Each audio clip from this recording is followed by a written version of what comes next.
this shutdown impacts your life. And some of you posted on our Facebook page. And this week we're taking those questions to our representatives, Bob Latta and Marcy Kaptur. Washington Bureau Chief Jacqueline Policastro has our first report. I'm here with Congressman Bob Latta. The congressman's been kind enough to take questions from Facebook viewers about the government shutdown. So let's get started. Andy Brockrith wants to know, why is it necessary to fence off the open-air World War II memorial? There is no reason. Yeah, there's never been a block anytime you've ever had a shutdown before. Lincoln Memorial has always been open to the public, and there should be no reason that people should not be able to get into these memorials, especially when you're talking about World War II or the Vietnam or the Korean. Katie Hannigan wants to know, my husband and I both attend college full-time and rely on student loans to be able to do so.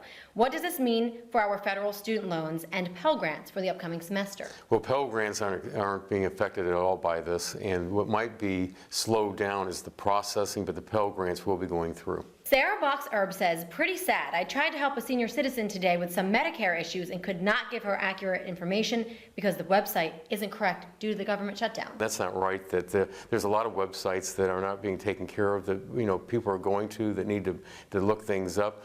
And so what we're saying is that we have funded it, or now we're funding them individually, sending them to the Senate, waiting for them to act.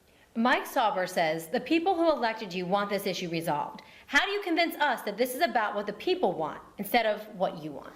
Well, and that's a great question, because the way our government is supposed to work is we have three branches of government. Of course, there's the legislative, the executive, and the judicial. Right now, we have one half of our branch, the legislative, and the executive branch think they're not willing to negotiate at all.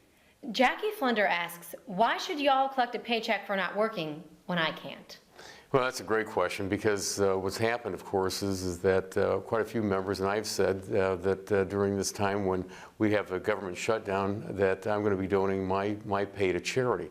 And I think that's important. Thanks so much for your time and taking our Facebook viewer questions. Thank you. Reporting in Washington, Jacqueline Policastro, 13 ABC, Action News.